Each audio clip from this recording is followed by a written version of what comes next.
Thank you ma'am, thank you, thank you. പെട്ടെന്ന് അങ്ങനെ balance പോയി. ഓക്കെ ആണല്ലോ അല്ലേ? ഓക്കെ ആണ്, ഓക്കെ. സോറി, ഒന്നുമില്ല കേട്ടോ. ഹലോ, അതല്ല, പിന്നെ ഈ നിധി. അതെ, ഞാനാണ്. അല്ല, നിധി ബുക്സ്. അതും ഞാനാണ്. എന്താ? അല്ല മാം, ഞാനാണ് ജയഗണേഷിൻ്റെ ഓത്തർ. എന്നോട് ഇവിടെ വരാൻ പറഞ്ഞല്ലോ. ആര്? അതിന് ഞങ്ങളിപ്പോൾ ബുക്സ് ഒന്നും പബ്ലിഷ് ചെയ്യുന്നില്ലല്ലോ. സോറി, എന്തെങ്കിലും റോങ് ഇൻഫർമേഷൻ ആയിരിക്കും. ഇതാരാ മോളെ? ആ, അമ്മയാണ് വിളിച്ചിരുന്നത്. ആൻറ്റി, ഞാനാണ് ജയഗണേഷിൻ്റെ ഓത്തർ. നിങ്ങളാണ് ഇതൊക്കെ വരച്ചേ? അതെ, ഇതാണ് ഹാർഡ് കോപ്പീസ്. മോളെ, ഇതാണ് ഞാൻ ഇന്നലെ രാത്രി പറഞ്ഞത്. നോക്കി. ജയഗണേഷ് എന്ന കുട്ടിയാണ് ഹീറോ. മറ്റേ കുട്ടികളെ പോലെയല്ല, കുറച്ച് ഡിഫറെൻ്റ് ആണ്. കഥയൊന്നും പറയണ്ട. അമ്മയോട് ഞാൻ എത്ര തവണ പറഞ്ഞിട്ടുണ്ട് ബിസിനസ് കാര്യങ്ങളിൽ ഇടപെടരുതെന്ന്. അത് നീയാണോ തീരുമാനിക്കുന്നത്? തൽക്കാലം ഞാനാ തീരുമാനിക്കുന്നത്. വയ്യാത്ത ആളെ ഇവിടെ വരെ വരുത്തി ബുദ്ധിമുട്ടിച്ച്. ഒരു മോനെ, നമുക്ക് അകത്തിരുന്ന് സംസാരിക്കാം. വാ. It's okay ma'am. എൻ്റെ ആ പുസ്തകങ്ങളൊക്കെ ഒന്ന്. ഞങ്ങൾക്ക് ഒന്നുകൂടി ആലോചിക്കാനുണ്ട്. ഇതിവിടെ വെക്കുന്നതിൽ വിരോധമൊന്നുമില്ലല്ലോ. Sorry for wasting our time. എടി, നീ ഇത് നോക്കിയോ? നോക്ക്, നിന്റെ അച്ഛൻ്റെ അതേ വരാ. നോക്ക്, തുമ്പിയുടെ ലാസ്റ്റ് ലക്കത്തിൽ അച്ഛൻ ഇതുപോലൊരു സംഭവം വരച്ച ഓർമ്മയുണ്ടോ?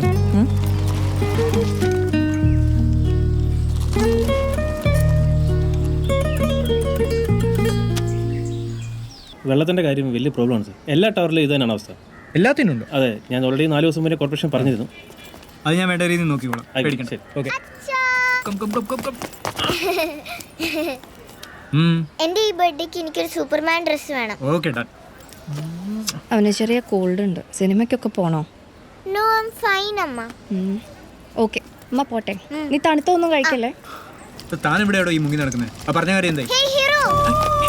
അയാൻ, ഹായ്. നീരാളി മീഡിയല്ലേ, അതിലത്തെ സ്റ്റാഫാ. ഈ വീക്കെൻഡ് ഞാൻ എന്റെ അച്ഛൻ്റെ കൂടെയാണ്. ആണോ? ഞാൻ എൻ്റെ നാട്ടിൽ പോവാ. ഹീറോ, എന്റെ പുതിയ കൊട. ഹായ്, പുതിയ അംബ്രല്ല. കൊള്ളാലോ.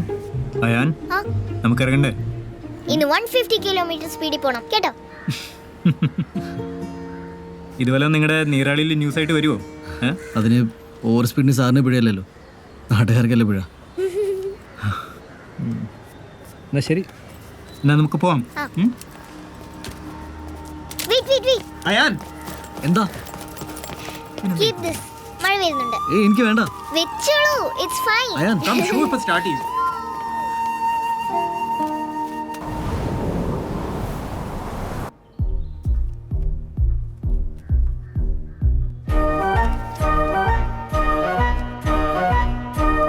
സിദ്ധനാട് വളരെ ചെറിയൊരു ഗ്രാമമാണ്. മനോഹരമായ ആ ഗ്രാമത്തിലെ ഇപ്പോഴുള്ള ശാന്തത ചിലപ്പോൾ വരാനിരിക്കുന്ന എന്തോ വലിയ വിപത്തിന്റെ സൂചനയായിരിക്കാം. പക്ഷെ ഏതൊരാപത്തിനെയും പ്രതിരോധിക്കാൻ തക്ക ഒന്നിനെ പ്രകൃതി തന്നെ സൃഷ്ടിച്ചിട്ടുണ്ടാവും. ജയഗണേഷ് ഗ്രാമത്തിലെ വളരെ ശാന്തനായ കുട്ടിയാണ്. മറ്റുള്ളവരിൽ നിന്നെല്ലാം വളരെ വ്യത്യസ്തം. I think he has a skill. വളരെ റെയർ ആയിട്ടുള്ളൊരു സ്കിൽ. നമുക്ക് ഒരുപാട് കേസുകളിൽ ഉപകാരപ്പെടും. But he has to agree. അവന് കൂട്ടുകാരില്ലാതായി, ആരുമില്ലാതായി. എല്ലാവരും അവനെ കളിയാക്കി. ഒടുവിൽ അവൻ അവിടെ എത്തി, സിദ്ധ കിണറിനടുത്ത്.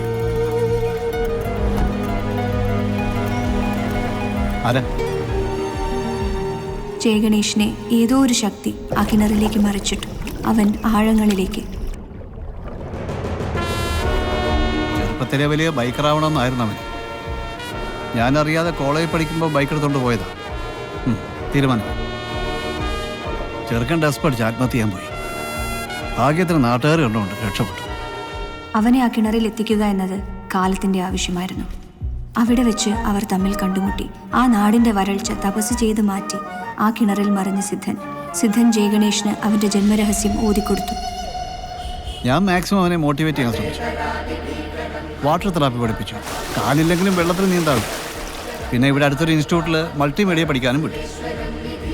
കമ്പ്യൂട്ടറിൽ ഇൻട്രസ്റ്റ് കയറി എത്തിക്കൽ ഹാക്കിങ്ങോ സൈബർ സെക്യൂരിറ്റിയോ ഒക്കെ പഠിച്ചു.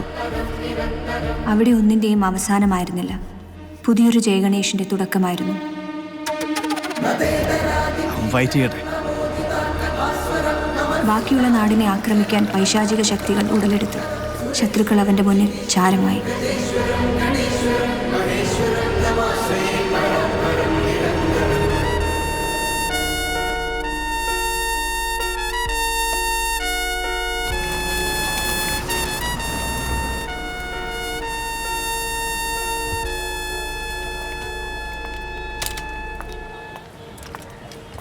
പാർവതി,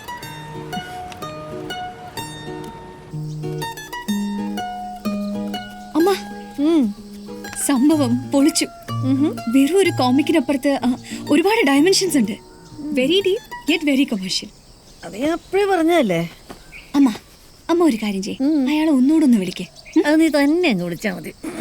ഞാനിനി അയാളെ എങ്ങനെ വിളിക്കാനാ? അമ്മ എന്തായാലും ഒന്ന് സപ്പോർട്ട് ചെയ്യാത്തെ? സപ്പോർട്ടോ? 2 സ്റ്റാർട്ടപ്പുകൾ പൊട്ടി. ഇപ്പതാ തുമ്പി ആപ്പും പൊട്ടാൻ നിൽക്കുന്നു. അമ്മ പേടിക്കണ്ട. Give me 6 months. ഈ ആപ്പ് ഒന്ന് ക്ലിക്കായ വിതിൻ 3 months മിനിമം 50 കോടിയെങ്കിലും ടേൺ ഓവർ ഉണ്ടാക്കും നമ്മള്. അതുപോലെ അമ്മ ഡോണ്ട് വറി. മാം, ഓഫീസിൽ പോസ്റ്റർ ഡിസൈൻ ചെയ്യാനായിട്ടാണ് ഞാൻ ഈ കേസ് ആദ്യമായിട്ട് കാണുന്നത്. പിന്നെ എൻ്റെ പുതിയ കഥയ്ക്കുള്ള പൊട്ടൻഷ്യൽ ഇതിലുണ്ടെന്ന് അറിഞ്ഞപ്പോൾ ഒന്ന് അന്വേഷിച്ചു. സ്ട്രെയിറ്റായ ഒരു കാര്യം പറയാം. ഇതുപോലെ പല കേസുകളിലും ഗണേഷിന് ഞങ്ങളെ സപ്പോർട്ട് ചെയ്യാൻ പറ്റും. നിങ്ങൾ വിചാരിക്കുന്ന പോലെ എല്ലാ കേസിലും എനിക്ക് എവിഡൻസ് ഒന്നും ഉണ്ടാക്കാൻ പറ്റില്ല. പറ്റുന്നേ. ഫോർ എക്സാമ്പിൾ, ഞങ്ങൾക്കൊരു സെലിബ്രിറ്റി ക്ലയൻ്റ് ഉണ്ട്. അവരുടെ വളരെ ഇൻറ്റിമേറ്റ് ആയിട്ടുള്ളൊരു വീഡിയോ ലീക്കായിട്ടുണ്ട്. അത് ഡീപ്പ് ഫേക്ക് ആണെന്ന് ഗണേഷിന് പ്രൂവ് ചെയ്യാൻ പറ്റില്ലേ? മാം, ഐ എം നോട്ട് ഇൻട്രസ്റ്റഡ്. അയ്യോ, വെറുതെ വേണ്ട. ഞങ്ങൾക്ക് നല്ല പേയ്മെൻറ്റ് തരാൻ പറ്റും. ഒന്ന് ശ്രമിച്ചു നോക്കൂടെ? അല്ല ഗംഗേട്ടാ? എടാ, വക്കീലിനെ പോലെ ഒരാൾ ഒന്നും കാണാതെ നിൽക്കുന്നത് പറയൂ. നീ നോക്ക്. എന്ന് നോക്കാനാ പറ്റില്ല പറഞ്ഞില്ലേ ma'am? You may leave. Okay, ഗണേഷിൻ്റെ ഇഷ്ടം.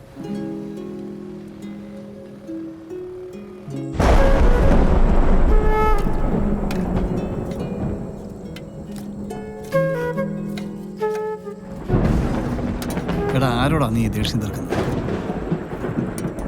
അവസരങ്ങൾ വരുമ്പോൾ ഇങ്ങനെ പുറംതിരിഞ്ഞ് നിൽക്കരുത്. എനിക്കതേ പറയാനുള്ളൂ. അവസരം, കുന്തം, അതൊക്കെ 8 കൊല്ലം മുന്നേ തീർന്ന.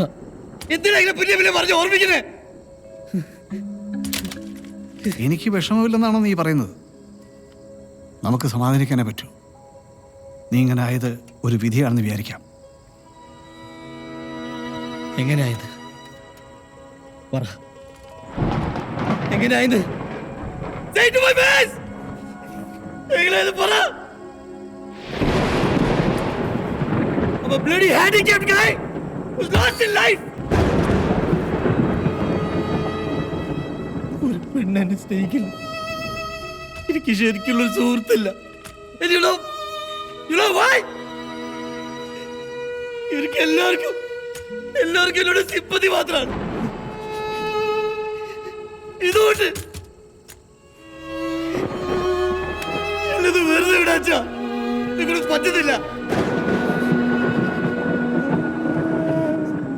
ഞാനിത് അക്സെപ്റ്റ് ചെയ്തു. അച്ഛനും ഇത് അക്സെപ്റ്റ് ചെയ്യണം.